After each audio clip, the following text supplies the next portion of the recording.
Bueno, ¿qué entendemos por mitos? Que es una forma de comenzar a dialogar sobre los mitos económicos, que es un poco el ciclo que venimos analizando video tras video. Y como disparador, siempre nos preguntamos ¿qué entendemos por mitos? Bueno, en este caso traje esta definición. Y los mitos son relatos legendarios y simbólicos que tratan de las relaciones entre la divinidad y los seres humanos, y que develan el sentido del mundo y de la vida. Estos mitos repetidos durante mucho tiempo terminan por fijarse en nuestro sentido común. Bien, en este sentido voy a compartir la siguiente frase o pensamiento.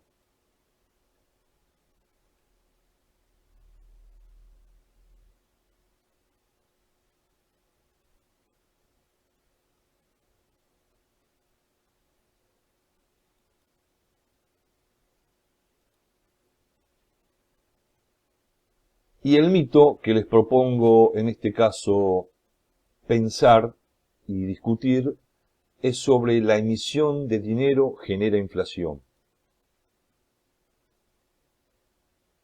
Esta afirmación suele comenzar desde algún medio de comunicación, como la televisión, o la radio, o el periódico, o revistas especializadas, o cualquier otro dispositivo comunicacional.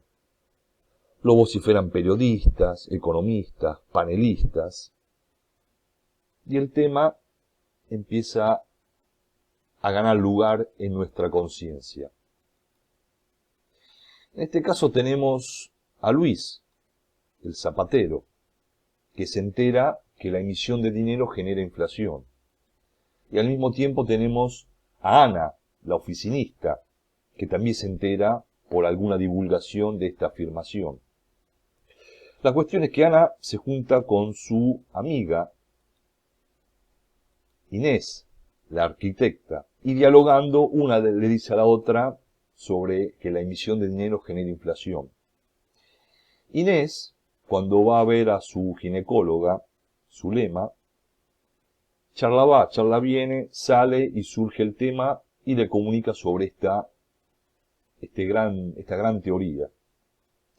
Zulema, cuando va a hacer las compras, se encuentra con Don Chichilo, el carnicero, y le comenta que la emisión de dinero genera inflación. Y Don Chichilo dice, claro, con razón, cada vez que me llegan la carne, es porque el gobierno seguramente estará emitiendo plata. Y Don Chichilo, cuando se cruza con Pipo, que es el disjockey, le dice todo lo caro que está en la vida. Y claro, es el gobierno que emite dinero y por eso genera inflación. Y Pipo no tiene otra cosa que comentárselo a Laura, que es la maestra jardinera de sus hijos, que cuando los va a buscar, cruzan e intercambian ciertos pareceres y se cuela esta afirmación. Y Laura, cuando va a componer su zapato, se los lleva a Don Luis, que por segunda vez escucha esta afirmación y reafirma lo que ya había escuchado. Repetimos este dogma como si fuese nuestro propio pensamiento, y parecería ser que se nos hincha el pecho al decirlo. Lo estamos diciendo nosotros como convencidos, pero es todo un mito que nos vienen hablando desde temprana edad.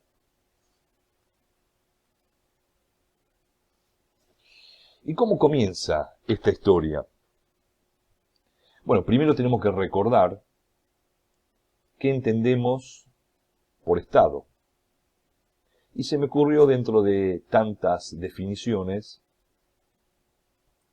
decir que el Estado es una verdadera agrupación humana fijada en un territorio determinado y en la que existe un orden social, político y jurídico orientado hacia el bien común, establecido y mantenido por una autoridad dotada de poder coercitivo.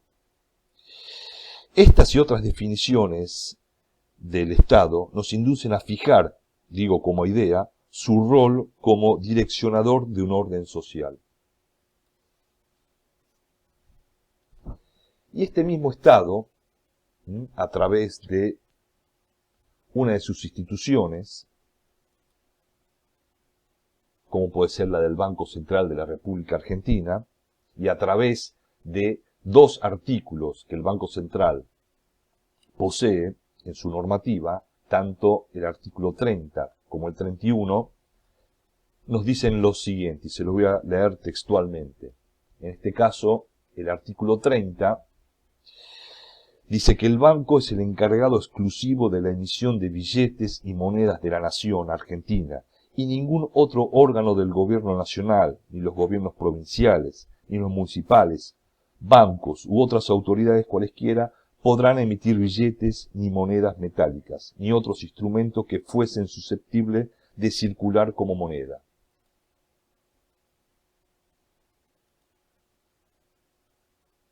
Y en su artículo 31 nos dice que los billetes y monedas del banco tendrán curso legal en todo el territorio de la República Argentina, por el importe expresado en ellos. Los billetes llevarán el facsímil de la firma del presidente del banco, acompañada de la del presidente de la Honorable Cámara de Senadores o de Diputados, según disponga el directorio del banco para las distintas denominaciones. ¿Y por qué? Nos preguntamos. El Estado emite dinero. Bueno, la emisión de dinero es la creación de billetes y monedas para que los agentes que participan en la economía, es decir, el Estado, las empresas, la familia, cualquiera de nosotros, las personas, puedan utilizarlo en sus transacciones y operaciones comerciales. Por eso, el Estado, a través del Banco Central, emite billetes con sus distintas denominaciones y monedas con sus distintos valores. Es decir, el Banco Central es el responsable del control y circulación del dinero emitido y generando de esta manera la oferta monetaria, que es la suma del dinero legal que poseen el público más los depósitos en los bancos comerciales. Y por una convención social le atribuimos un valor a cada uno de estos billetes.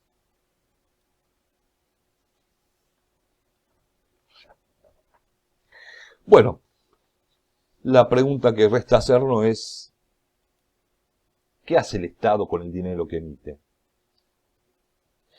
El Estado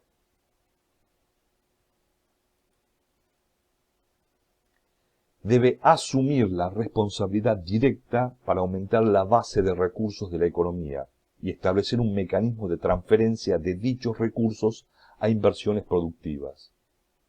Por ejemplo, en obra pública, cuando promueve la construcción de rutas, caminos, represas, alumbrado público, calles, parques.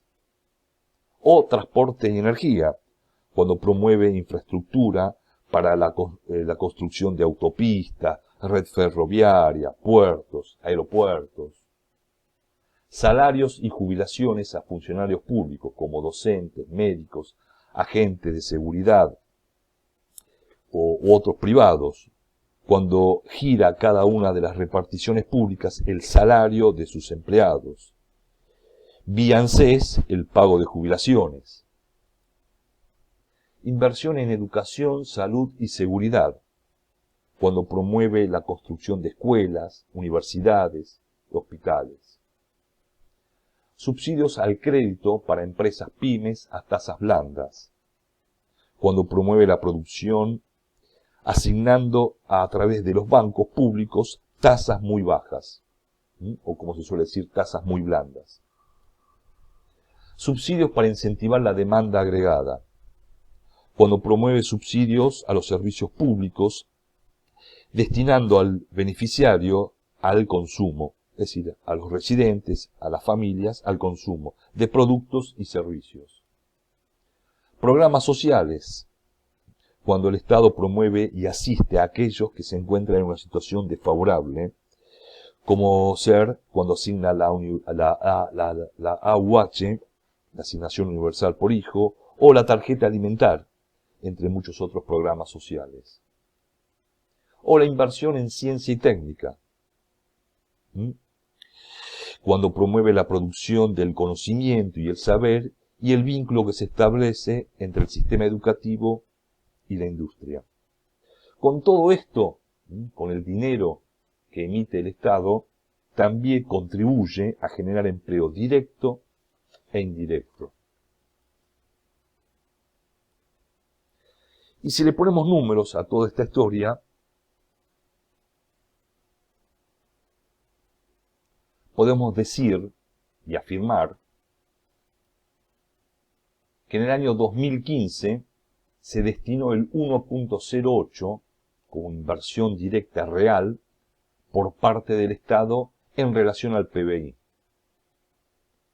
En el 2016 bajó a 0.96, en el 2017 a 0.9, en el 2018 0.63 y en el 2019 a 0.58.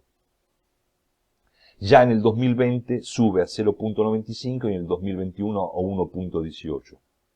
Para una mejor visualización, si nosotros le agregamos una línea de tendencia, vemos como francamente del 2015 en adelante hubo una abrupta caída de la inversión real directa por parte del Estado y, como consecuencia de la crisis económica heredada, más una pandemia inesperada en el mundo que generó una recesión económica mundial, el Estado, para sostener el empleo, para sostener la economía de alguna manera y para hacerse cargo de un sistema sanitario inviable, tanto en lo público como en lo privado, tuvo que comenzar a participar más activamente. Por eso vemos que la línea de tendencia comienza a crecer.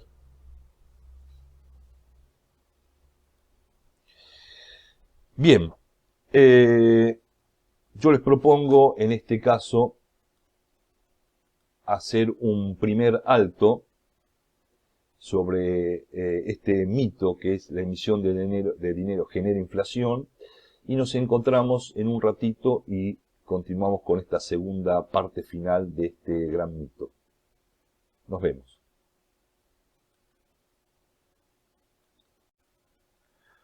Bueno, habíamos visto entonces que el Estado, ante una crisis de semejante naturaleza como la heredada por el gobierno que estuvo entre los años 2016 y 2019, sumado a esta fenomenal crisis desatada en todo el mundo por un virus, el COVID-19, que trajo una recesión mundial, el Estado tiene que estar presente, si así se lo propone. Entonces, como consecuencia de una mayor presencia del Estado, durante los años 2020 y 2021 comenzamos a escuchar nuevamente que la emisión de dinero genera inflación. Veíamos cómo el Estado, en función del último gráfico que vimos, el Estado comenzaba a estar presente a través de programas sociales, sostenimiento del empleo, ante el perjuicio que sufrieron algunos sectores por las restricciones sociales y por el cuidado sanitario, el Estado tenía que estar presente. Y una forma de estar presente es ampliando su gasto social y emitiendo dinero. Sin embargo, en el año 2008 ocurrió algo, y lo voy a poner de esta manera. Voy a ejemplificar o tratar de ejemplificar en distintos casos, de acuerdo a esta idea que nos machaca que la emisión de dinero genera inflación. Por ejemplo, en este caso que les propongo analizar, ya en el año 2008, noviembre del 2008, en los Estados Unidos se desató una crisis que ya se venía incubando desde hace un tiempo atrás, de unos años atrás. Y esta crisis obligó a que la Reserva Federal de los Estados Unidos volcara a su sistema financiero la pequeña cifra de 16 billones de dólares. 16 billones de dólares. Ponele 3 ceros más. 3 más. Otros 3 más. 16 billones de dólares. Pequeño número. ¿Qué pasó con la inflación en los Estados Unidos y ya desde mucho tiempo atrás, como para que uno tenga una referencia, un marco de referencia, desde el año 2000 al 2010? Esta era la tasa de inflación de los Estados Unidos. Y para cuando Estados Unidos vuelca esta semejante cifra de 16 billones de dólares, que fue una forma de limpiar el pasivo de muchos bancos que se estaban quebrando por esta burbuja inmobiliaria que generó esta crisis económica que después pasó a Europa y después nos llega también a nosotros, una forma de limpiar el pasivo de estos bancos, invierte toda esta cantidad de dinero. Recuerden el Citibank, ese banco tan poderoso que termina siendo un banco público, algo inimaginable hasta ese momento. Fíjense qué dato curioso, en el año 2008, que es cuando se vuelca toda esta semejante cantidad de dineros al sistema financiero, Estados Unidos termina con una inflación del 0.09% y al año siguiente de 2.72 para caer mucho más. Esta es la evolución de la tasa de inflación cuyo promedio en estos años que estamos analizando no pasó del 2.44. Entonces, imagínense que del 2008 al 2009, mucha diferencia entre el promedio histórico y lo que finalmente obtuvo no redundó en una disparada inflacionaria. Pero ¿no es que la emisión genera inflación? Nos preguntamos. Vayamos a un segundo caso, ya en este caso del orden local. En los meses de septiembre de 2018 y septiembre del 2019, la Argentina no emitió dinero. No lo digo yo, fíjense, lo está diciendo BAE Negocios.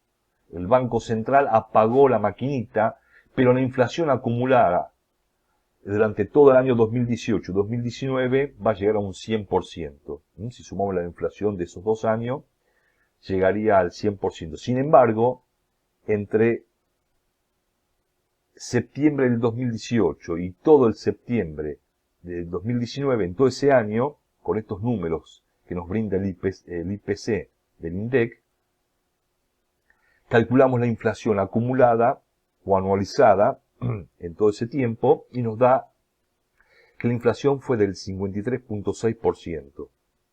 Pero ¿cómo? Si durante todo ese año se apagó la maquinita de emitir dinero. ¿No es que la emisión genera inflación?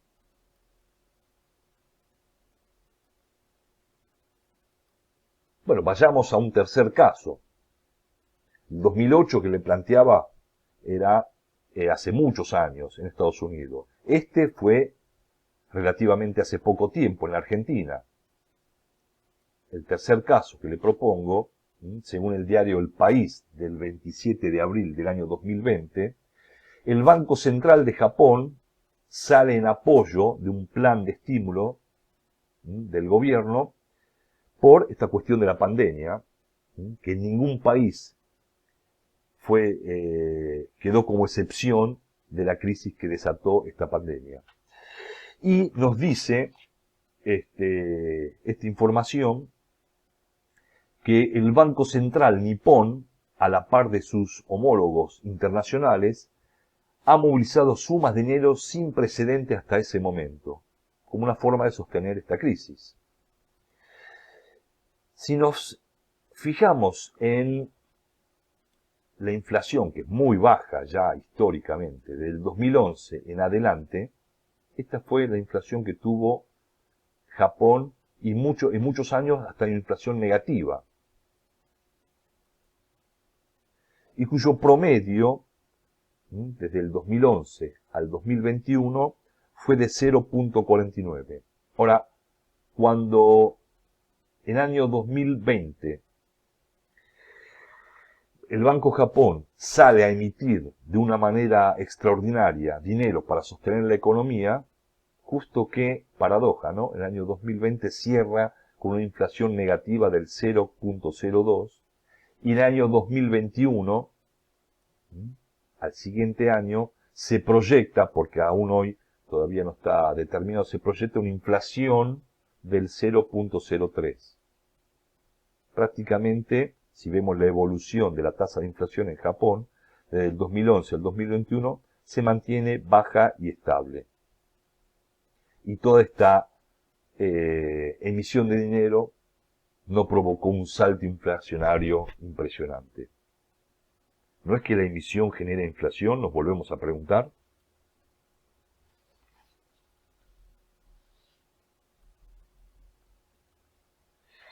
Sin embargo, aún insisten, cuando vemos a estos economistas que pululan por distintos medios de comunicación, insisten en predicar, hasta el hartazgo, que la emisión de dinero genera inflación. Algo oculto debe haber en todo esto. ¿Sí? Esto es lo que nos preguntamos. Bueno, ¿por qué siguen hablando de estas cosas? En primer lugar, podemos decir que el neoliberalismo busca que los estados tengan la menor participación social posible, en especial en todo lo inherente a la economía de los pueblos. Quieren un estado cada vez más chico y delegar en el mercado la actividad. Podemos decir, como el argumento es que la emisión genera aumentos en los precios, presionan al gobierno para que reduzca su emisión, para que se financie pidiéndole plata a los bancos y pagando el Estado por este servicio su correspondiente tasa de interés. Y de esta manera buscan influir sobre el diseño de políticas públicas. No imitas pedirle plata a los bancos comerciales que ellos te la prestan y por un interés hacen su negocio. Parecería ser que ese es el mensaje oculto. Y esto me hace acordar, recuerden cuando las AFJP eran las primeras recaudadoras del dinero a través de los bancos, como primer agente de retención. Los AFJP reunían esta enorme masa de dinero y luego ¿qué hacían? Se la prestaban al Estado, conformando un negocio redondo. Me hace acordar a esto. Si la emisión de dinero genera inflación, me pregunto, recuerden, el Estado es el que imprime y emite dinero. Y acá voy a develarle algo que parece ser que está oculto. ¿Ustedes sabían que los bancos comerciales crean dinero? ¿Son creadores de dinero? ¿Qué pasa cuando yo voy al banco y pido un préstamo? Bueno, cuando voy al banco y pido un préstamo, me acreditan en mi cuenta un determinado importe. Yo voy, veo por home banking unos numeritos y se ha creado mágicamente este dinero. Y después voy, lo devuelvo y pago intereses. O emito un cheque a terceros, este cheque viaja de persona en persona y se va generando dinero. Los economistas de derecho nunca te van a hablar de cortar esto porque genera inflación. Hablan sí del Estado, pero no hablan de los bancos. Y por último dicen que una forma de cortar con el aumento de los precios sería que el Estado reduzca su emisión. Al reducir la emisión, el Estado deja de estar presente por todo lo que vimos en el video anterior y se formaría un círculo negativo y recesivo. Y uno se pregunta, ¿sí pretenden estabilizar los precios? Bueno, pasemos a las reflexiones finales. ¿Sí? Y digamos que la historia parece ser siempre la misma. Buscar que el Estado sea cada vez menos presente en la economía, en la situación del país, y mucho más cuando hay crisis. Y detrás de esto se encuentra este mito. Se esconde la necesidad de que la función y el rol de Estado sea cada vez mínimos. Y el dato que yo quiero dejar en claro es un poco esto de lo que le venía adelantando. Recuerden, los bancos comerciales son los creadores también de dinero. Lo imprime el Estado, pero los bancos comerciales, ese mismo banco que vos recibís tu plan sueldo o vas a hacer los depósitos o transferencia. De esos nunca se habla, del negocio de ellos no se habla del Estado, que la idea final siempre es achicarlo. Por eso es necesario, una vez más, conocer qué es lo que se esconde detrás de todo esto, reconocerlo como un mito y buscar la manera de pulverizar estas ideas. De eso se trata y de eso seguiremos dando lucha. Bueno, nos encontraremos en otro mito económico y hasta tanto los saludo.